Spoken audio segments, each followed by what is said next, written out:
सचिंद्र जी, विगत के व्याख्यानों से आप भारतीय जनतंत्र और जाति व्यवस्था के बीच की विसंगतियों पर अपना विचार रखते आ रहे हैं।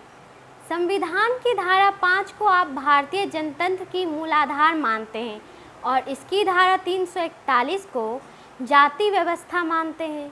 यह सर्वथा नई सोच है। इस विषय को विस्तार से रखने की कृपा करें। सृष्टि सुरभ जी, विगत व्याख्यान में हमने वर्ण समाज की पाकशाला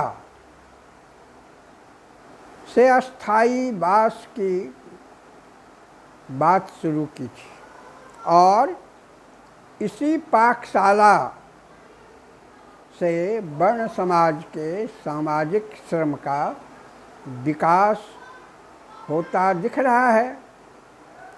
इतिहास का तर्क यही दिखलाता है।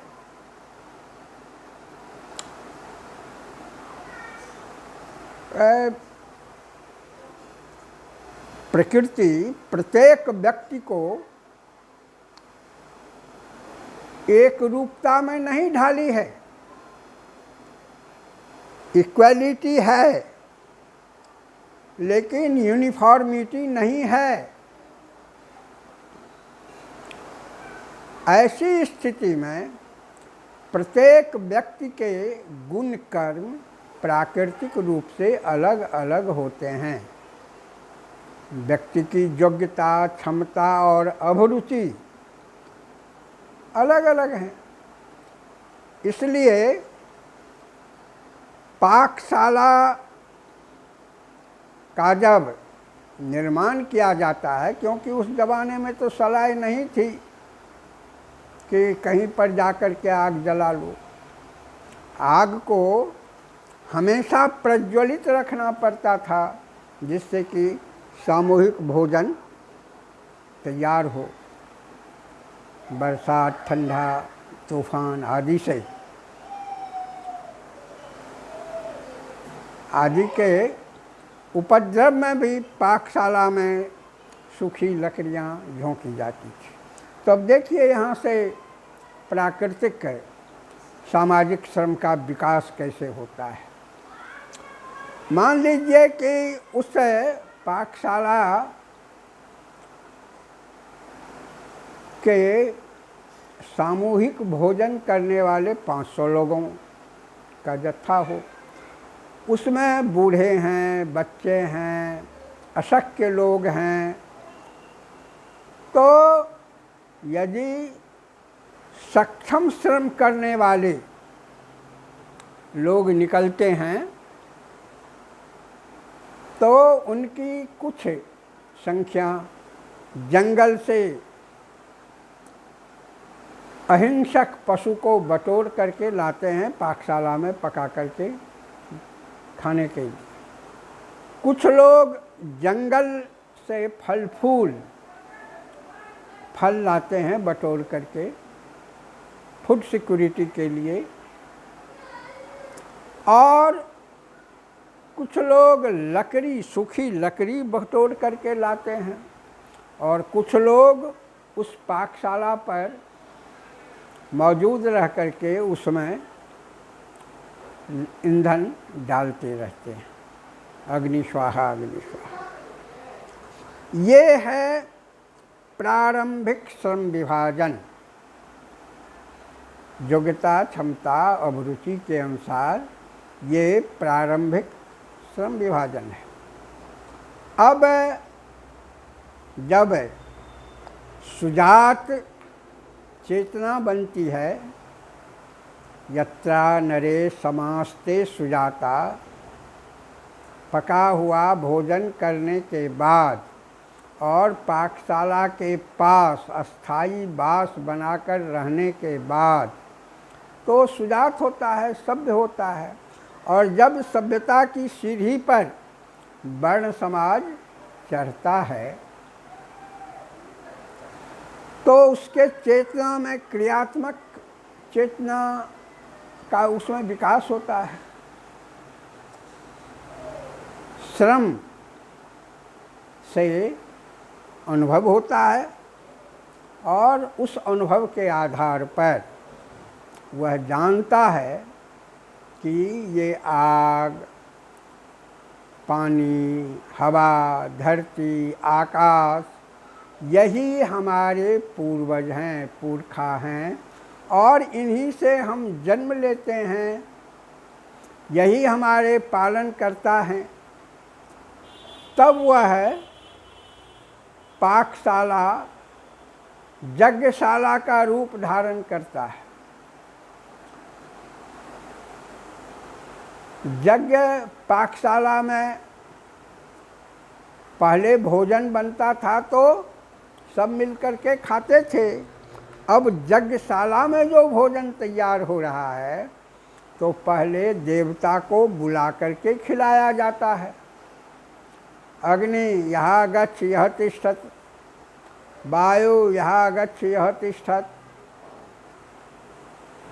तो इस तरह से वहाँ पर देवताओं का बुलावा होता है और उनकी चेतना होती है कि यही ब्रह्मांडीय श्रमिक, विश्व के बनाने वाले श्रमिक हमारे भी बनाने वाले हैं, इसलिए इनको भोजन कराओ। जैसे हम भोजन करते हैं वैसे आग, पानी, हवा, धरती, आकाश, महाकाल भी भोजन करते हैं।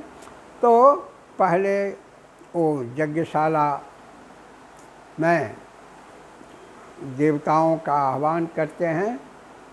ऋचा काल इसी यज्ञशाला में विकसित ऋचा काल आता है, इसी यज्ञशाला से। सोचुचंतः कृमंतः का ही अर्थ है कि लिखित वर्णमाला नहीं, कंठगत वर्णमाला में। और अभी जो ऋग्वेद की प्रासंगिक ऋचाएँ हैं, जिन ऋचाओं से हम एकदम अत्यंत ही प्राचीन काल के विकास के, सामाजिक विकास के इतिहास को समझने में जो ऋचाएँ मदद कर सकती हैं, ऐसी कुछ ऋचाएँ हैं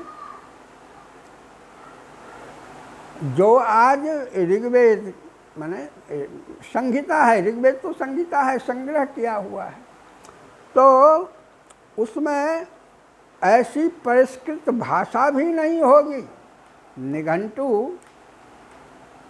की व्याख्या की गई है ऋग्वेदिक शब्दों में की व्याख्या निघंटु में हम पाते हैं। तो जो शब्द अटपटा लगा है उसे परिष्कृत किया गया है। तो कई परिष्करणों से गुजरते हुए और निघंटु और व्याकरण से सशक्त बनाए गई ऋचाएँ आज हम ऋग्वेद में पाते हैं। प्रारंभिक काल की ऋचाएँ ऐसी नहीं बनी होगी। तो ऐसी स्थिति में जो भी शब्द बने होंगे वो प्रार्थना, आग की प्रार्थना के रूप में, हवा की प्रार्थना के रूप में, पानी की प्रार्थना के रूप में होंगे। तो यज्ञशाला में भोजन करने के लिए जब बैठते हैं वर्ण समाज के लोग, तो सबसे पहले ये प्रार्थना करते हैं जो ऋचा में है, जो है आग आइए, मैं हम लोग आपके लिए भोजन बनाए हैं, कीजिए। आज भी जब भोजन करते हैं लोग तो वो चढ़ाते हैं देवता को पहले और तब ग्रास अपने मुंह में लेते हैं। तो ये सब अति प्राचीन परंपरा है यज्ञशाला का। तो यज्ञशाला का मतलब सामूहिक भोजनालय, जिसमें देवताओं को पहले भोजन कराया जाता है और तब वर्ण समाज के लोग भोजन करते हैं उस यज्ञशाला में। अभी तक पारिवारिक चूल्हा बनने का तर्क नहीं आ रहा है। वो origin of family, private property and state में फ्रेडरिक एंगल्स ही कहते हैं, जो domestication of animals and breeding of herds had developed hitherto unsuspected source of wealth and created entirely a new social relationship. अब ये न्यू सोशल रिलेशनशिप न तो हम कम्युनी समाज में पाते हैं और न हम वर्गीय समाज में पाते हैं, गुलाम श्रम वाला समाज में पाते हैं। तो यज्ञशाला के बाद वर्णमाला का विकास होता जब है यज्ञशाला में, तब इस समाज का नाम वर्ण समाज पड़ता है। महाभारत के एक श्लोक में वर्ण का अर्थ काला गोरा वाला बता दिया गया है। इसी तरह से जवाहरलाल नेहरू के Glimpses of World History, Discovery of India, इन सब ग्रंथों में उन्होंने भी वर्ण का अर्थ रंग लगाया है, जो रंग काला और गोरा। और फिर आर्य अनार्य के देवताओं की भी पुरातात्विक अन्वेषण काला गोरा के रूप में दिखलाया गया है।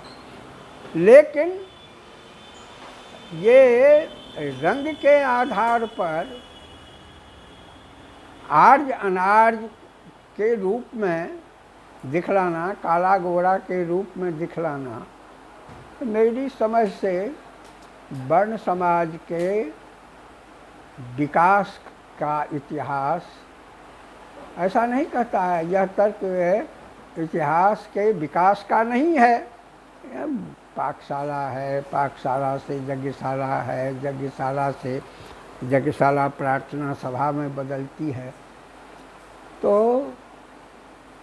सामाजिक श्रम इस रूप में विकसित होता है और तब यह चतुर्वर्णीय सामाजिक श्रम बनता है। 4 फैकल्टाइज सोशल लेबर, 4 फैकल्टाइज सोशल लेबर, ब्राह्मण सामाजिक श्रम, टीचिंग एंड वर्शिपिंग, क्षत्रिय सामाजिक श्रम, सिक्योरिटी गार्ड, यज्ञशाला को लूटने न पाए, यज्ञशाला में भोजन जमा रहता था तो उसको अशुभ समाज लूटते पाटते रहते थे, नोमैड सब, तो उससे उसकी रक्षा के लिए मिलिट्री सर्विस था, तो वो क्षत्रिय सामाजिक श्रम था। और फिर वर्ण समाज में जो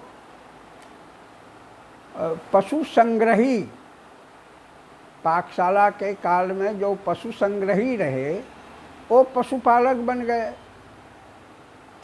जो फल संग्रही रहे वो कृषक बन गए, और ऋचा बनाने वाले वो टीचिंग एंड वर्शिपिंग का काम करते थे, वो ब्राह्मण सामाजिक श्रम हुआ। फिर उसी वर्ण समाज में रथ बनाना, हथियार तीर धनुष बनाना, कपड़ा बुनना, ये सब काम होते थे। तो शिल्पकार समाज भी पैदा ले रहा था,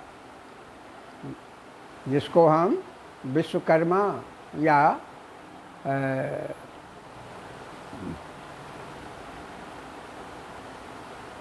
विश्वकर्मा प्रजापति के रूप में कुंभकार भी आया है।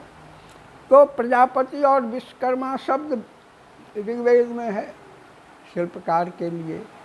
हैंडीक्राफ्ट्स वालों के लिए। तो ये परिवर्तनीय है, फैकल्टाइज जरूर है। 4 प्रकार के सामाजिक श्रम है, संकायी हैं। आज भी हम विश्वविद्यालय में कला संकाय, विज्ञान संकाय, चिकित्सा संकाय, विधि संकाय, वाणिज्य संकाय आदि देखते हैं ना, तो अपनी योग्यता, क्षमता, अभिरुचि के अनुसार इनमें छात्र जाते हैं, छात्र छात्रा।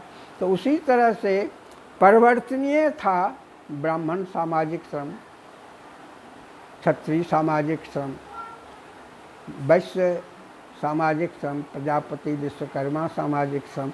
ये अपरिवर्तनीय नहीं था। 4 फैकल्टाइज वाला समाज दुनिया में इतने पुराने स्तर पर हम न तो संघीय श्रमजीवी समाज में देखते हैं चीन में, और न गुलाम श्रम पर जीवित रहने वाले समाज, वर्गीय समाज में देखते हैं, जहाँ पर इस प्रकार का 4 फैकल्टाइज सोशल लेबर का विकास हुआ हो। तो इस तरह से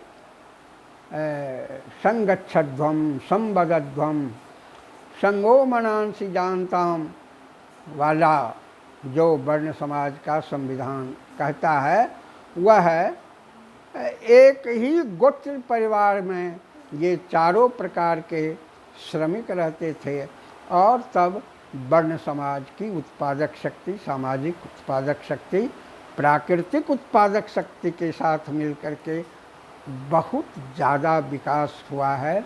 और तब सतयुग के अंत के बाद हम त्रेता युग में आते हैं, जहाँ पर जाति बनती हम देखते हैं, कास्ट सिस्टम। अब आगे हम वर्ण समाज के सामाजिक श्रम को वर्ण समाज की सामाजिक संरचना को 5 नियमों के अंदर देखेंगे। देखे हैं सामाजिक श्रम के नियम परिवर्तनीय है, व्यक्तिगत रूप से वैयक्तिक परिवर्तनीय है। इसी श्रम के आधार पर विवाह संबंध बनता है, इसी श्रम के आधार पर सामाजिक विचार बनते हैं, इसी श्रम के आधार पर सामाजिक अनुशासन बनते हैं, और इसी सामाजिक श्रम के आधार पर मानवाधिकार के नियम बनते हैं। और आगे हम वर्ण समाज को जन्मना जातीय समाज में ढलते देखेंगे। धन्यवाद।